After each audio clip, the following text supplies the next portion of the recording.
eu vou agora apresentar um pouco da professora Valéria Amorim do Carmo, para que vocês conheçam um pouco da formação dela, né, para entender um pouco sobre o que ela vai conversar com a gente nessa noite, tá?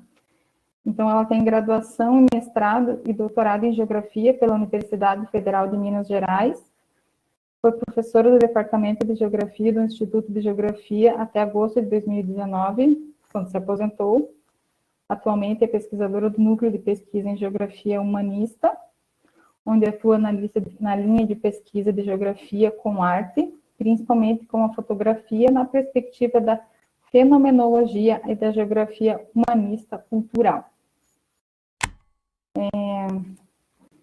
Eu quero dizer que é uma grande satisfação poder ouvir a professora Valéria, né, porque eu acompanho o trabalho dela desde o início dos meus estudos, lá no mestrado de 2012, né, a gente até conversou anteriormente, quando eu fiz a minha dissertação.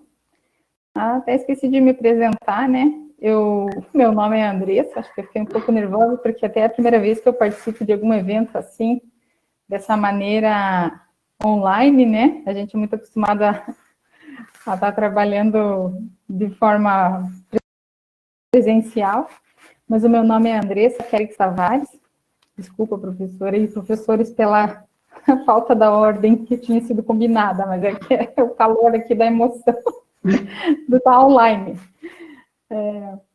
Mas o meu nome é Andressa Querix Tavares, eu sou professora aqui da Universidade Federal do Paraná, do setor litoral, então eu moro aqui em Matinhos, nós estamos todos distantes, né? Eu moro aqui em Matinhos, trabalho aqui em Matinhos. Eu tenho mestrado em Ciência do Solo, né? Tive o prazer de ser orientada do professor Marcelo Ricardo de Lima, o qual coordena esse evento, né, na área de educação em solos. Então, eu fiz uma dissertação ali no mestrado em Ciência do Solo e em Etnopedologia, né? Foi o primeiro trabalho nessa área ali, no mestrado. Eu e o professor Marcelo fomos os pioneiros, os malucos ali, que ninguém compreendia o que fazia ali, né, professor Marcelo? E o trabalho da professora Valéria foi um dos que me inspirou, assim, que eu comecei a ler e falei, nossa, é isso aqui mesmo. E até na época, eu fazia uma especialização em educação do campo, e foi um dos trabalhos, assim, que me deu um despertar de entender como que era esse conhecimento, como que ele se delineava, como que ele se desenvolvia. Então, foi a partir do seu trabalho e de alguns outros também, né, que trouxe esse despertar para o nosso trabalho aqui, que a gente desenvolveu no Paraná, professor. Tá? Então, eu peço desculpas pela bagunça aí, e eu passo a palavra para você aí agora continuar a nossa conversa, tá bom? Ok. Obrigada.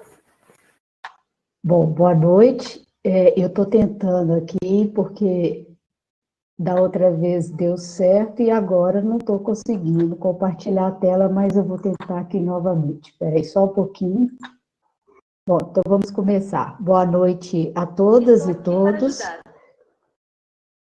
Primeiro, eu gostaria de agradecer a oportunidade de compartilhar com vocês um pouco de minha experiência, que tem uma proximidade com o tema dessa mesa, que é pensar a educação do solo a partir desse diálogo mais do que necessário.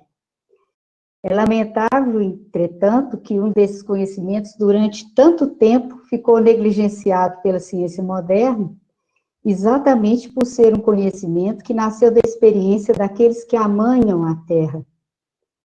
O que trago aqui é um pouco dos resultados de minha pesquisa de doutorado, defendida em 2009, e que ainda hoje me faz refletir sobre algumas questões, principalmente em decorrência do meu envolvimento a partir de 2014 com a geografia humanista.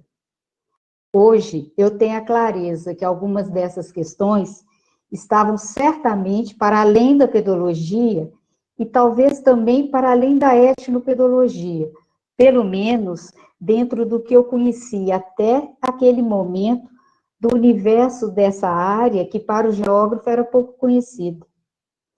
Antes de entrar na tese propriamente dita, eu conto aqui um pouco da trajetória que remonta alguns anos antes de entrar para o doutorado. Se não me engano, por volta de 2001, 2002, me envolvi em um trabalho desenvolvido por pesquisadores do Departamento de Solos da Universidade Federal de Viçosa e do Centro de Tecnologias Alternativas da Zona da Mata, os dois aqui em Minas Gerais. Esse projeto me aproximou da etnopedologia e me mostrou a importância da parceria entre os agricultores familiares e a academia para pensar formas alternativas de práticas agrícolas, como é o caso dos sistemas agroflorestais. Bem, essa experiência me ajudou a pensar o projeto de pesquisa e em 2005 eu entrei para o doutorado.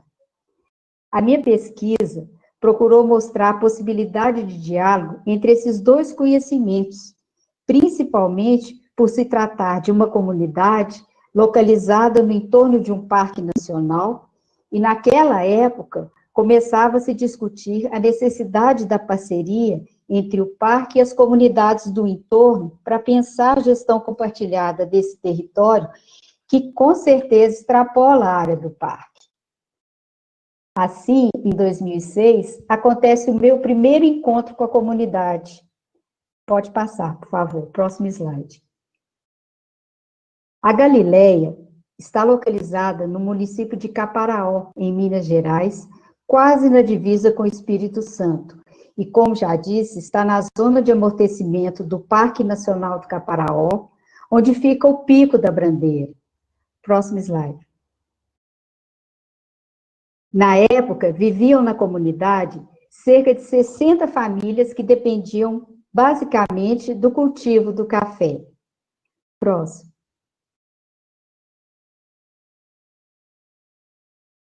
Próximo. Um pouquinho da Galileia para vocês. Próximo. Próximo. Durante o meu convívio na comunidade, o que percebi é que os agricultores e sua família estão juntos na terra e na lavoura ao longo de todo o ano, incluindo os diferentes momentos, desde o arruamento do café para o preparo da leira, o estender do pano para a panha, até a volta do cisco da leira para debaixo do pé do café. Além de estarem sempre presentes em suas lavouras, no período da colheita, todos circulam pelos diferentes setores da comunidade, já que acontece em períodos alternados, a colheita tanto no alto da serra quanto na baixada. Além disso, a comunidade se reúne todo domingo para participar da celebração que acontece na capela da comunidade. Galileia é uma comunidade muito unida. Próximo slide. Dessa maneira, em decorrência de sua demora sobre a terra, da lição vinda do céu, o agricultor, junto aos seus, assim me descreveu a Galileia. Por favor, próximo. Das conversas realizadas com os agricultores em suas casas, acompanhadas sempre por uma xícara de café com biscoito, ou por almoço servido junto com deliciosa limonada, ou durante as travessias, percorrendo os caminhos feitos diariamente pela família até a lavoura, enfim, mergulhada naquela paisagem, eu aprendi a ver uma parte da Galileia através dos olhos dos que habitam aquele lugar. Eu digo uma parte porque nem tudo me foi revelado, pois não era o objetivo da pesquisa. Mas queria reforçar aqui, pois o sentido de lugar vai muito além do que a pesquisa me mostrou, e eu estou chamando a atenção disso, porque o conceito de lugar é uma noção muito cara dentro da geografia, né? Próximo slide, por favor. Lá, aprendi que para os agricultores, cada ambiente dentro da comunidade é o resultado da maneira como os elementos da natureza se combinam. A forma do relevo com a temperatura, com a presença ou ausência do sol associada a determinada hora do dia, com o tipo de terra que existe em cada local, da disponibilidade de água e do cuidado que é necessário em relação ao manejo da terra. E toda essa compreensão é condição para então poder decidir pelo tipo de uso que será mais adequado. O café, pasto, deixar a mata em pé, plantar mantimento, fabricação de telha, tijolo ou mesmo adobe para a construção das antigas casas de sopapo. Além do remédio, em que a terra é capaz de se transformar para o tratamento de diversos males. E hoje, 11 anos depois da defesa, ainda continuo refletindo sobre algumas dessas questões. Questões que surgiram ao longo de uma caminhada iniciada em 2014, 5 anos depois da defesa, em decorrência da minha aproximação com a geografia humanista, como eu disse no início dessa minha fala. Hoje, consigo ver com um pouco mais de clareza a origem desse entendimento por parte dos agricultores a respeito do funcionamento da natureza. Posso dizer que este conhecimento de natureza profundamente geográficas, essa geosofia, como bem coloca Wright, tem sua origem ligada ao que Eric Dardel nomeou de geograficidade, ou seja, da relação visceral do agricultor com a terra, vivida na sua lida diária no campo, do seu jeito de amanhar a terra e no convívio com os outros. Agora eu convido vocês a conhecer um pouco do que aprendi durante os dias em que passei com aquelas 18 famílias. Eu digo família porque sempre procurei, conversar não só com o agricultor, mas também com sua esposa e filhos. Afinal, todos ajudam e em algum momento estão lidando também diretamente na terra, principalmente na época da colheita. Como disse, cada um dos diferentes ambientes me foi apresentado durante as conversas de maneira integrada, considerando principalmente a topografia, ou seja, o relevo, e os tipos de terra existentes.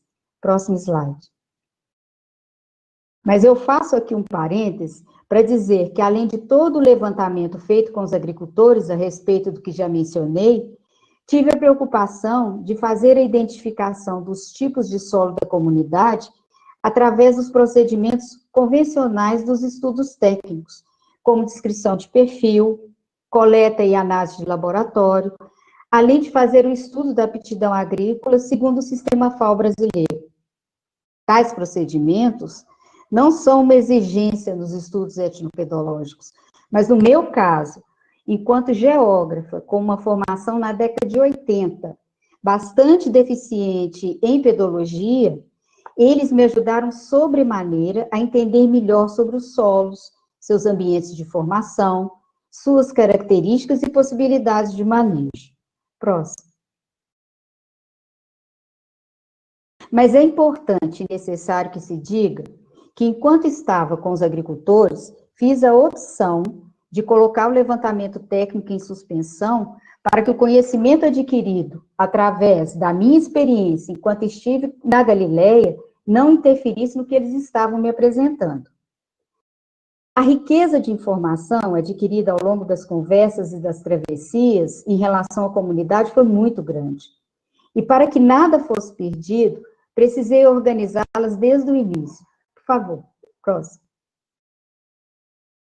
Pouco a pouco, a paisagem daquele lugar foi se revelando através da chave de estratificação dos ambientes que organizei, com suas grandes unidades de paisagem, caracterizadas pelos seus ambientes marcados pela integração das formas de relevo, com os tipos de terras associados, os seus usos atuais em função das características favoráveis ou desfavoráveis, e as práticas de manejo adotadas e ou recomendadas pelos agricultores.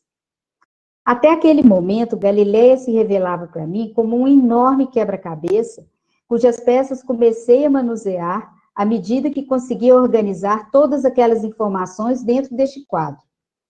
Entretanto, só o quadro não me permitia ter a visão de conjunto que estava presente o tempo todo nas falas dos agricultores, o que, aliás, se revela óbvio, uma vez que a Galileia estava sendo apresentada ali para alguém que era estrangeira na comunidade. A minha sensação diante daquele quadro era um pouco parecida com a que temos quando visitamos algum lugar pela primeira vez. nos sentimos um pouco perdidos e muitas vezes desejosos de ter em mãos algo que nos permita ter a visão de conjunto. Por ser uma pessoa extremamente visual, além de geógrafa, senti uma enorme necessidade de espacializar as informações sobre a forma de mapa. Próximo.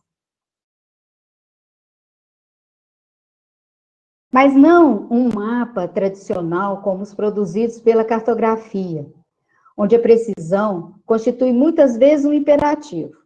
Não estou dizendo que isso não seja importante e necessário em várias situações. Obviamente que é. No entanto, no caso específico dos mapeamentos de cunho etnopedológico, a precisão demarcada por limites rígidos não se aplica, pois tais limites precisos não existem se formos pensar em como as coisas se presentificam no mundo da vida. Além disso, outro ponto que considerei enquanto pensava no mapa foi a necessidade de ter como pano de fundo a imagem da comunidade da Galileia. Dessa maneira, a partir do quadro e da imagem aérea da comunidade, foram elaborados os seguintes mapas. Próximo. Compartimentos ambientais, que são as grandes unidades de paisagem. Próximo. As unidades de relevo. Eu só quero ressaltar que todos esses mapas que eu estou apresentando, todos os termos que estão colocados aí na legenda, são termos falados pelos agricultores, né? Então, os nomes aí das unidades de relevo, tudo se refere ao que os agricultores passaram para mim. Próximo. As terras da Galileia. Próximo.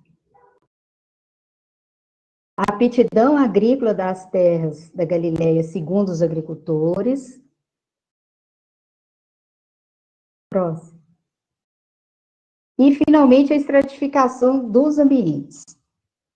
Como eu já havia dito, a quantidade de informações geradas foi muito grande, o que fez com que os quadros, né, os quadros que eu construí, ficassem extremamente extensos.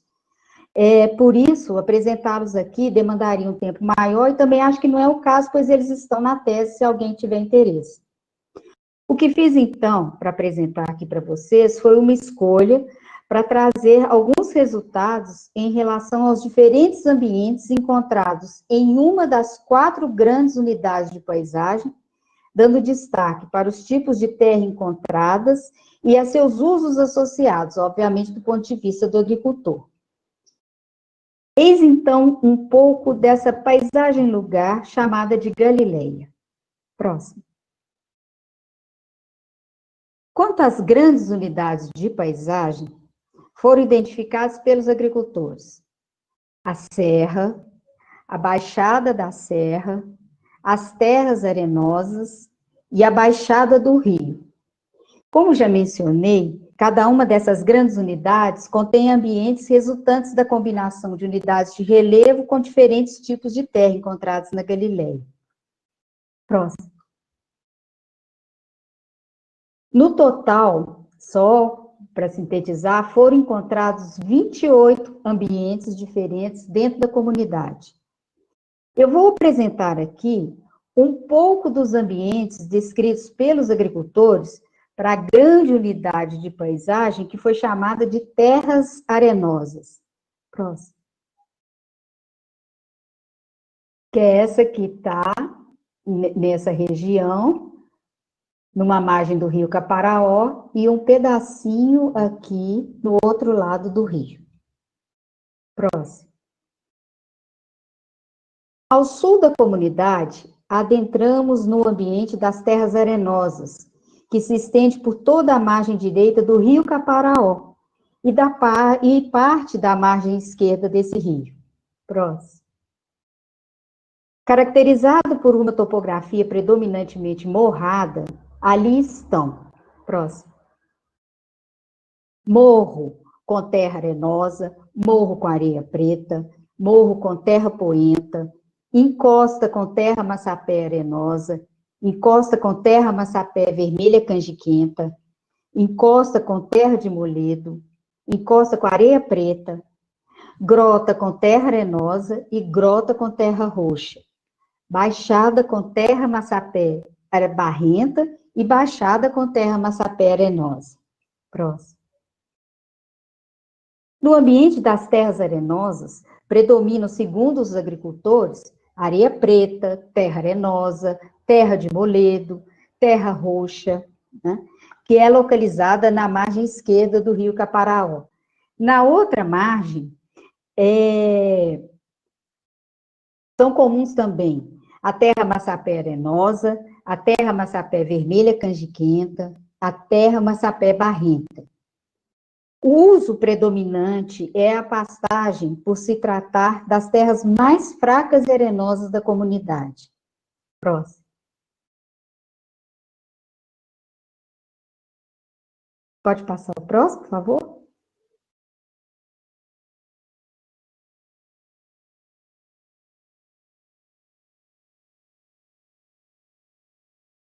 Parece que travou.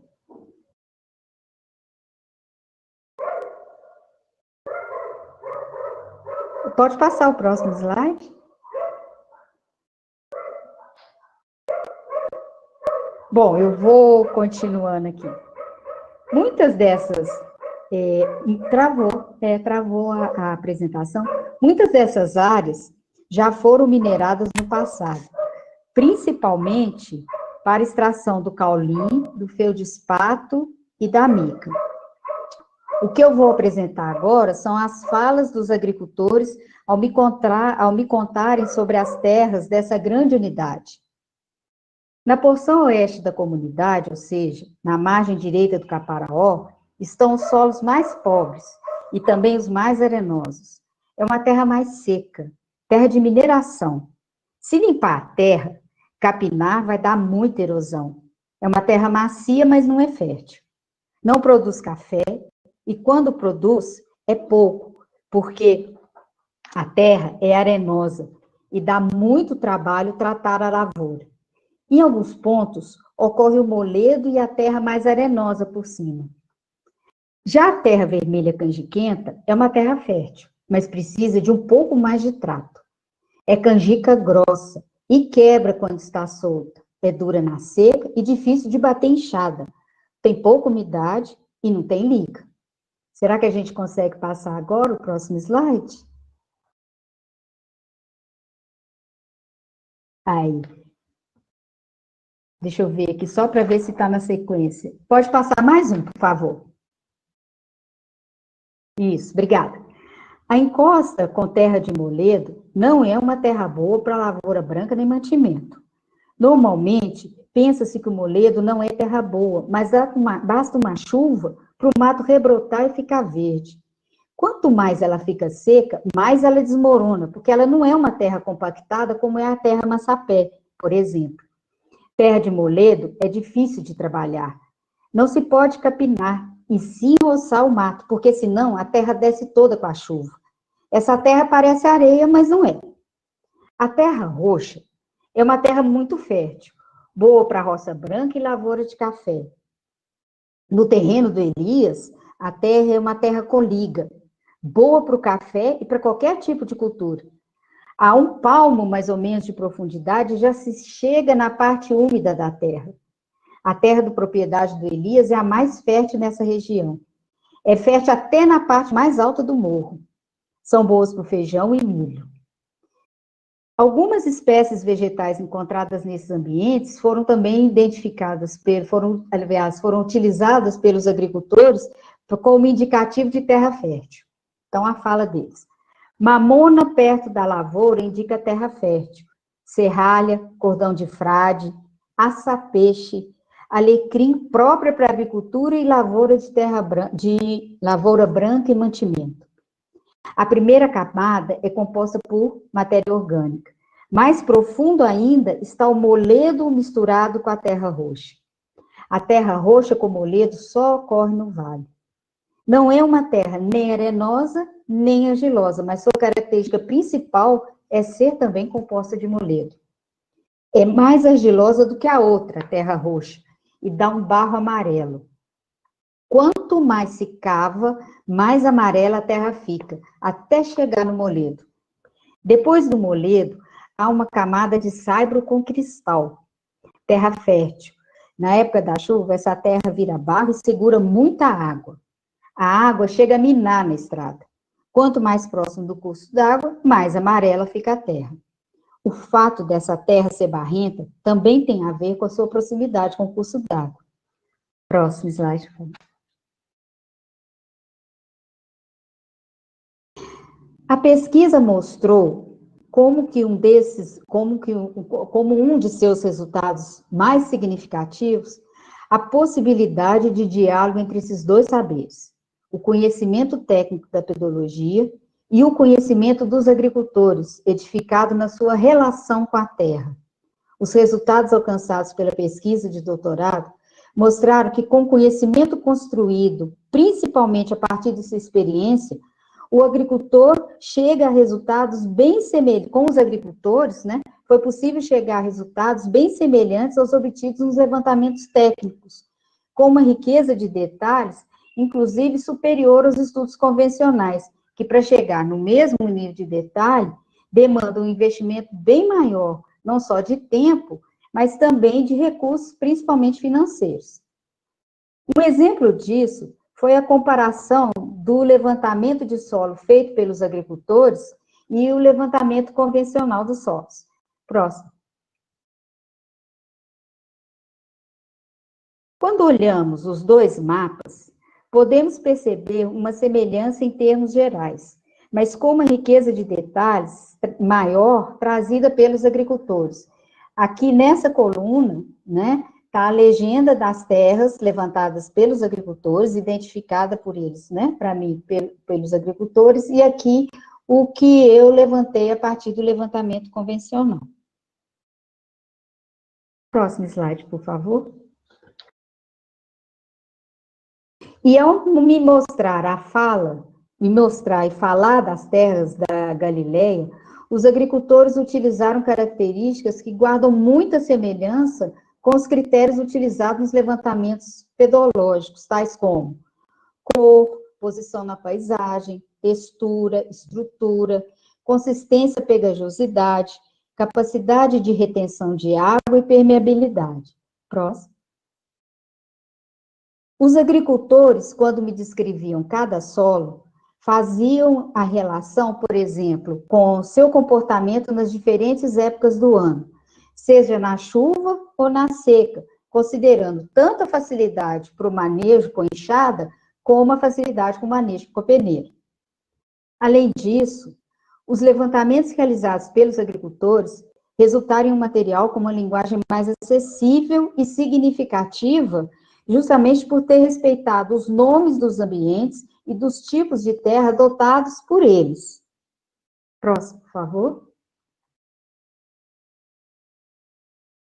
Próximo, mais um. Infelizmente, persiste o preconceito de que o saber acadêmico tem mais validade que o saber construído a partir da experiência. Pois, não raro, escutei isso dos próprios agricultores.